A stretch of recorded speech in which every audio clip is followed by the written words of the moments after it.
अस्सलाम वालेकुम student. Last week में बेटा हम लोगों ने अपनी अकाउंटिंग इक्वेशन के फर्स्ट 2 स्टेप्स लर्न किए, that was general journal.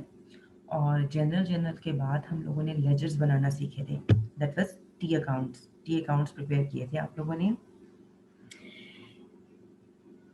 Third step of the accounting cycle is to prepare trial balance, and in this step we will learn how to prepare unadjusted trial balance.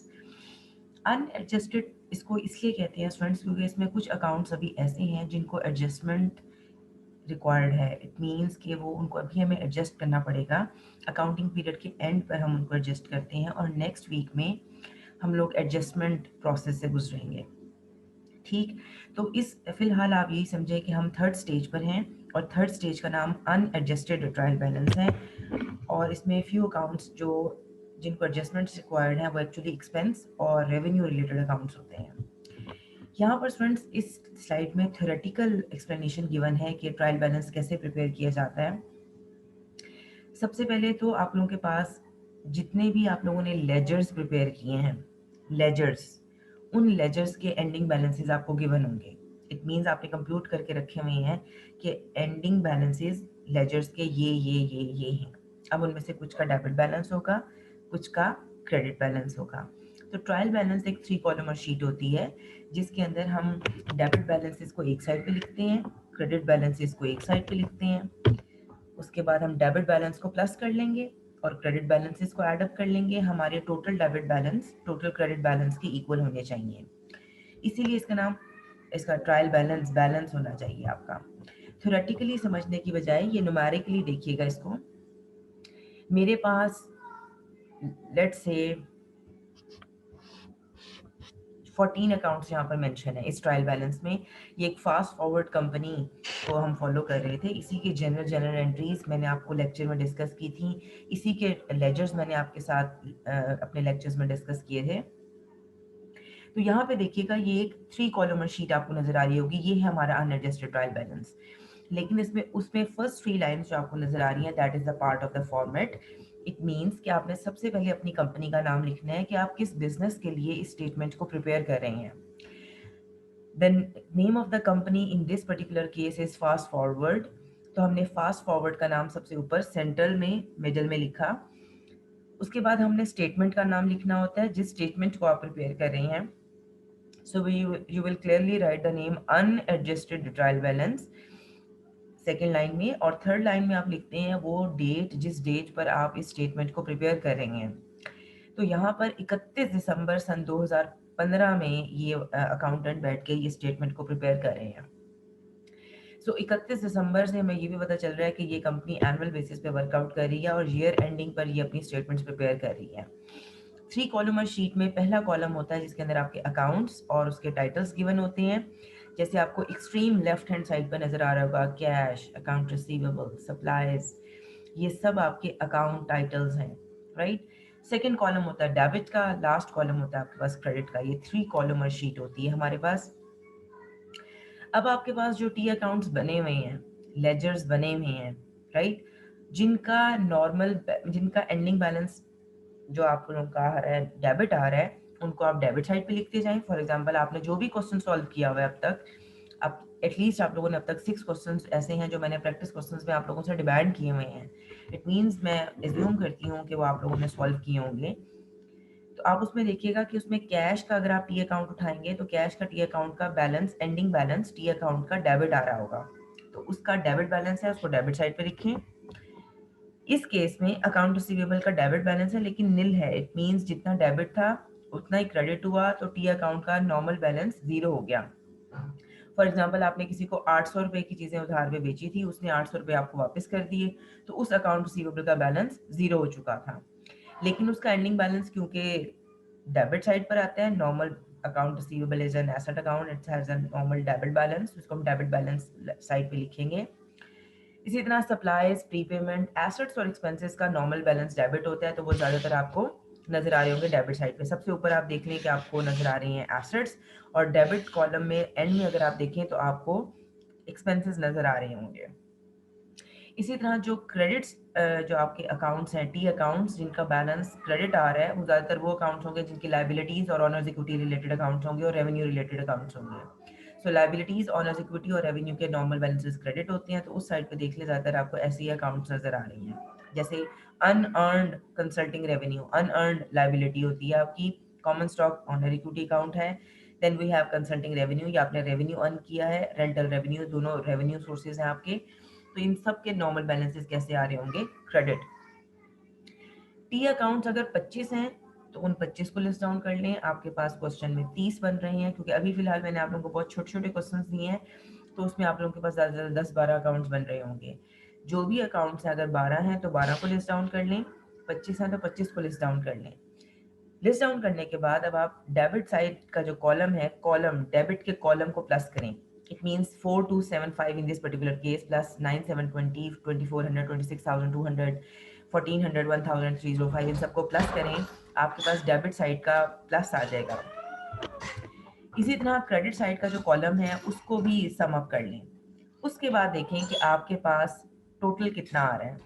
जो अगर आपके debit side का some credit side के सम के equal हो, तो it means somehow आप कह सकते हैं 95% चांसेस हैं कि आप लोगों ने अपना जो टी अकाउंट है, अपना जो ट्रायल बैलेंस है, वो सही बनाया है।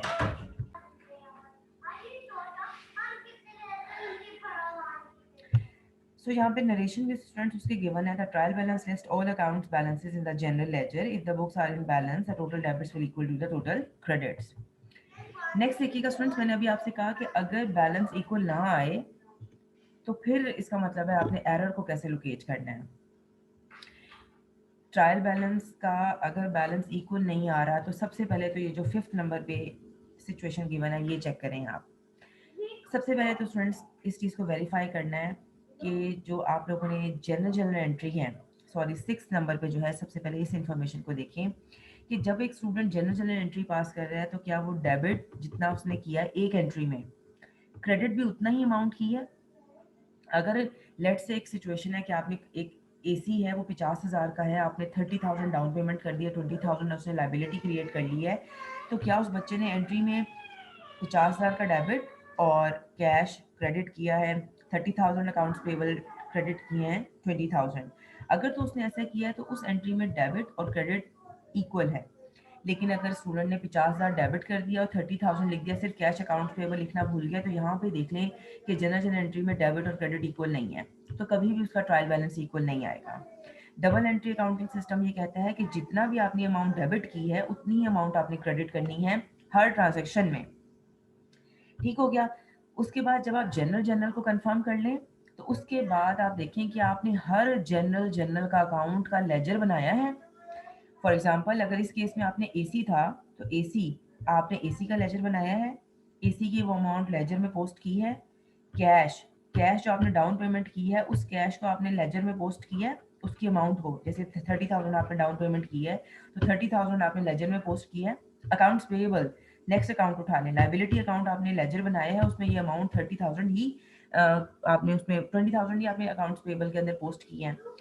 उसके बाद जब आपने लेजर्स बना लिए हैं, लेजर बनाने के बाद उसका प्लस माइनस चेक कर लें। ये जो 4th पॉइंट है, हर लेजर का प्लस माइनस चेक कर लें। जैसे कैश के ट्रांजेक्शन्स कुछ ज़्यादा ही होती हैं, तो कैश की जो आपने एंडिंग बैलेंस निकाला है, उसको एक दफ़ा दोबारा कंप्यूट करके देख लें कि प्लस माइनस में तो नहीं कोई मिस्टेक हो गई। ठीक हो गया। उसके बाद देख लें स्टूडेंट्स कि कहीं आपने गलती से ऐसा तो नहीं होगा कि कैश का नॉर्मल बैलेंस डेबिट होता है और आपने उसे क्रेडिट साइड पे लिख लिया है, या एक कॉमन स्टॉक है, उसका नॉर्मल बैलेंस क्रेडिट होता है, आपने उसको डेबिट साइड पे लिख लिया है। तो काइंडली इस चीज़ को भी चेक करें कि जो अकाउंट है वो सही जगह पर प्लेस हुआ हुआ है, सही कॉलम में आपने प्लेस किया है। ठीक हो गया। इस तरह ये जो छोटी छोटी मिस्टेक्स हैं, इन चीज़ों को कंसिडर करें तो आपका ट्रायल बैलेंस 100% इक्वल आ जाएगा। ठीक। अब आप लोगों ने करना क्या है कि कोई सा भी क्वेश्चन जो आप लोगों ने सॉल्व किया हुआ है, जिसमें 5-6 अकाउंट से गिवन हो, उसका ट्रायल बैलेंस बना के देखें। आपने लेजर्स तक बनाए हुए हैं, उसका ट्रायल बैलेंस बनाएं। ट्रायल बैलेंस बिल्कुल भी मुश्किल काम नहीं है। एक 3 कॉलमर शीट बनाएं, अकाउंट्स लिखें, डेबिट और क्रेडिट बैलेंस लिखें और सम करके देखें कि आपका सम इक्वल आ रहा है या नहीं आ रहा। ठीक हो गया। ये basically the very first step है। और अगर अगर क्यों, इंशाल्लाह हमारा पेपर ज़रूर होगा। फिजिकल पेपर देने के लिए जब भी आप कैंपस आएंगे तो एक क्वेश्चन छोटा सा मैं इस तरह का ज़रूर दूंगी कि आपने जनरल से उसको ट्रायल बैलेंस में लेके जाना है। इट मीन्स कि मैं आपको 4 to 5 ट्रांजेक्शन दूंगी, आपने उसकी जनरल एंट्री पास करनी है, आपने उसका टी अकाउंट बनाना है और उसके बाद ट्रायल बैलेंस बना के देखना है। जब आप पेपर कर रहे होंगे और ट्रायल बैलेंस आपका इक्वल आ गया, राइट, तो समहाउ आपको अंदाज़ा हो जाएगा कि हाँ हमने क्वेश्चन ठीक कर लिया है। ठीक, इसमें सिर्फ मैंने आपसे कहा ये 95% आप श्योर हो जाते हैं कि आपका ट्रायल बैलेंस इक्वल है तो आपका क्वेश्चन ठीक है। उसमें जो 5% एरर के चांस है वो सिर्फ इसलिए आ जाता है कि एक स्टूडेंट ने जनरल एंट्री ही गलत पास की हो। तो अगर उसने जनरल एंट्री गलत पास की है तो समटाइम्स ऐसा होता है कि आपका ट्रायल बैलेंस ठीक नहीं बनता। ठीक हो गया। नाउ स्टूडेंट्स, एक क्वेश्चन प्रैक्टिस क्वेश्चन मैं सॉल्व करवा देती हूँ। जिस तरह के क्वेश्चंस मैंने आपको प्रैक्टिस क्वेश्चंस में देने हैं जो आप लोगों ने इस वीक में असाइनमेंट नहीं है, प्रैक्टिस क्वेश्चंस हैं, खुद आपने क्वेश्चंस प्रैक्टिस करने हैं। ये देखिएगा स्टूडेंट्स, इस किस्म के क्वेश्चंस दिए मैंने आपको कि मैंने आपको अकाउंट्स के एंडिंग बैलेंसेस दे दिए हैं। इट मीन्स मैंने लेजर्स के आपको एंडिंग बैलेंसेस दे दिए हैं। ये कोई उसका आपसे रिक्वायरमेंट गिवन है कि आप लोगों ने इसका ट्रायल बैलेंस बनाना है, राइट। इसमें देखिएगा कितने अकाउंट्स हैं जनाब। कॉमन स्टॉक है, उसका एंडिंग बैलेंस गिवन है। अकाउंट्स पेबल है, उसका भी एंडिंग बैलेंस गिवन है। इसी तरह लायबिलिटीज़ हैं, कॉस्ट ऑफ सेल्स हैं, cash revenue and all these आपको अकाउंट्स गिवन है। अब यहाँ पर प्रॉब्लम ये है स्टूडेंट्स कि जो लेजर आप खुद बना रहे थे, एक स्टूडेंट जो खुद क्वेश्चन सॉल्व कर रहा था उसको पता था कि लेजर का अगर बैलेंस डेबिट साइड पे आया हुआ है या क्रेडिट साइड पर आया हुआ है। लेकिन जब इस तरह का क्वेश्चन गिवन होता है कि आपको सिर्फ अकाउंट्स मतलब लेजर्स के एंडिंग बैलेंसेस गिवन है और कहा जाता है सिर्फ ट्रायल बैलेंस बना दें, तो इसमें अब आपको डेबिट क्रेडिट की हम नहीं साथ इंफॉर्मेशन देते कि डेबिट है या क्रेडिट है। यहाँ पर अब आपने खुद अपनी इंटेलिजेंस को यूज़ करना है और फिर बताना है कि ये डेबिट है ये क्रेडिट, और डेबिट को डेबिट साइड पे लिखना है, क्रेडिट को क्रेडिट साइड पे लिखना है। अब ये बात तो क्लियर कट है कि डेबिट क्रेडिट रूल्स जब मैंने आपको दिए तो मैंने उसमें आपको एक स्लाइड में आपको बताया कि एसेट्स और एक्सपेंसेस का नॉर्मल बैलेंस डेबिट होता है। एसेट्स और एक्सपेंसेस का नॉर्मल बैलेंस डेबिट होता है, जबकि जो रिमेनिंग 3 अकाउंट्स हैं लायबिलिटीज, रेवेन्यू और ऑनर इक्विटी, इनका नॉर्मल बैलेंस क्रेडिट होता है। उसमें मैंने आपको expanded form of accounting equation की जो स्लाइड थी उसमें क्लियर सारे अकाउंट्स का बैलेंस गिवन था। अब यहाँ पे देखें, जैसे अब मैं ये कहूँ common stock owner equity account है, ending balance credit, accounts payable normal liability account है credit, other liabilities liability account है credit, cost of sales expense account है डेबिट, कैश एसेट अकाउंट है debit, revenue revenue related account है credit. इस तरह ये आप सारे अकाउंट्स का एंडिंग बैलेंस आपको पता होगा कि कैसा बैलेंस आएगा। तो यहाँ पर एक छोटा सा ये स्केच डेवलप किया हुआ इन्होंने कि assets, liabilities, common stock, retained earnings, dividends, revenues और एक्सपेंसेस। अगेन दोबारा से आप लोगों को एक रिमाइंडर के तौर पे इंफॉर्मेशन गिवन है कि किन अकाउंट्स के बैलेंसेस नॉर्मल डेबिट होते हैं और किन के अकाउंट के बैलेंसेस क्रेडिट होते हैं। ठीक हो गया, ये एक याद दहानी के तौर पे आप लोगों को गिवन है। अदरवाइज मैं उम्मीद करती हूँ अब तक तो आपको पता ही होगा। ये क्वेश्चन फ्रेंड्स अब हम सॉल्व करने लगे हैं। इसका सोल्यूशन देखिएगा friends, this is the solution of this question. Rules अभी आप लोगों के साथ पिछली स्लाइड में मैंने एक दफ़ा दोबारा रिमाइंड करवा दिया आप लोगों को, ये बल्कि मैं एक दफ़ा दोबारा बता दूँ। ये देखें friends, assets normal balance debit, liabilities honours equity, ये भी ऑनर्स इक्विटी नॉर्मल बैलेंस कैसा है डेबिट, डिविडेंड्स या ड्राइंग्स ऑनर्स इक्विटी को रिड्यूस करते हैं, इनका नॉर्मल बैलेंस क्या होता है credit sorry debit, revenue normal balance credit, expenses normal balance debit. ये स्टूडेंट्स इसका सोल्यूशन गिवन है।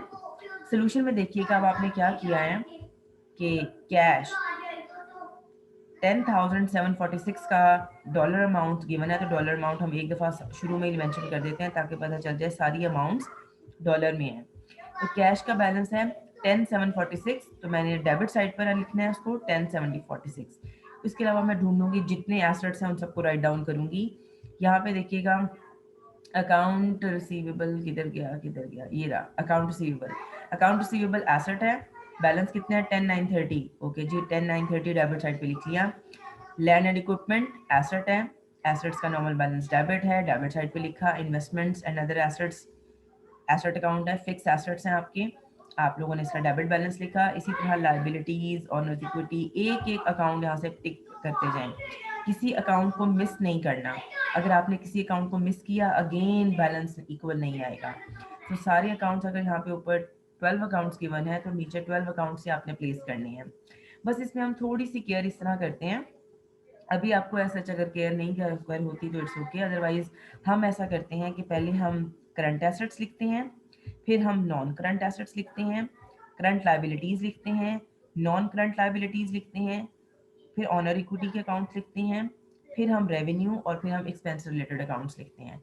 ये एक छोटा सा, मतलब ये कोई पेट जेट फॉर्मेट तो नहीं है, लेकिन जब भी आप किसी बुक में देखेंगे ना, नेट पर, गूगल पर, कहीं पे भी इमेजेस सर्च करें आप, ट्रायल बैलेंस के सॉल्व क्वेश्चन सर्च आउट करें, तो उसमें आपको ये इसी पैटर्न में आपको नजर आएंगे।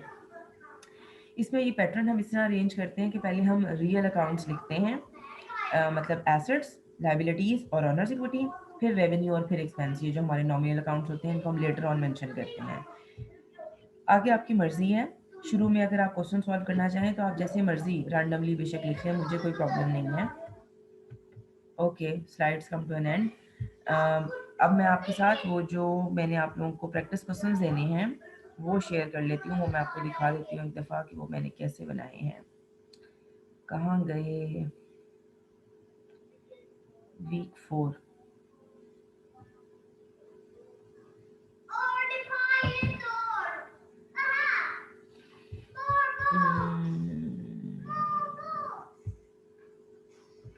ठीक हो गया? ओके, तब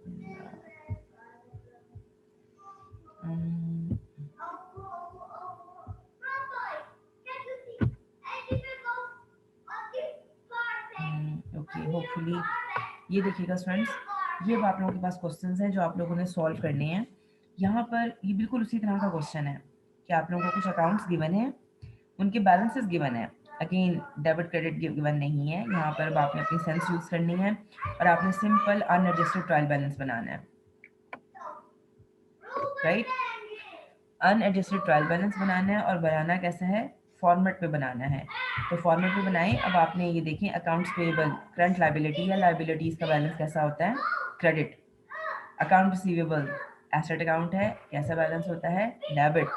कैश का debit balance, common stock credit balance, dividends debit balance, equipment debit balance, note payable credit balance, salaries expense debit balance, payable salaries payable हैं credit balance, revenue credit balance, supplies debit balance, expense debit balance. तो basically इस तरह आप इनको write down कर लें और उनके बाद प्लस करके बस इक्वालिटी प्रूव करें कि आपका अनएडजस्टेड ट्रायल बैलेंस इक्वल है।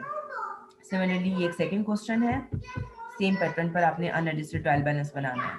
थर्ड क्वेश्चन देखिएगा स्टूडेंट्स, इस क्वेश्चन के अंदर आपने सिर्फ ये बताना है कि जो हम, ये रिवीजन है आपके जो कॉन्सेप्ट्स हैं डेबिट क्रेडिट के, कि एसेट अकाउंट में आप कब डेबिट रिकॉर्ड करते हैं और कब क्रेडिट रिकॉर्ड करते हैं। इट मीन्स इसकी एक्सप्लेनेशन क्या होगी कि increase in assets will be recorded as debit and decrease in assets will be recorded as credit. इसी तरह आपने इन पांचों मेजर अकाउंट्स का डेबिट क्रेडिट रूल मेंशन करना है। और लास्ट में कुछ इस किस्म के क्वेश्चंस हैं कि इस तरह की सिचुएशन में बताएं डेबिट करेंगे या credit, like increase in retained earnings, किसी की वजह से, किसी भी रीजन की वजह से अगर रिटेन अर्निंग्स बढ़ रही हैं तो वो डेबिट होंगी या क्रेडिट? तो आंसर इज क्रेडिट, क्योंकि retained earnings owners equity account है और increase in owners equity will always be credited, तो यहाँ पर इसका आंसर क्रेडिट है। तो बेसिकली लास्ट क्वेश्चन है जो आप लोगों ने सॉल्व करके सबमिट करवाना है। स्टिल अगर कोई क्यूरीज हो तो अपने व्हाट्सएप क्लास का जो ग्रुप है उसके अंदर आप अपनी क्यूरीज को प्लेस कर सकते हैं फ्रेंड्स। थैंक यू जी, अस्सलाम वालेकुम।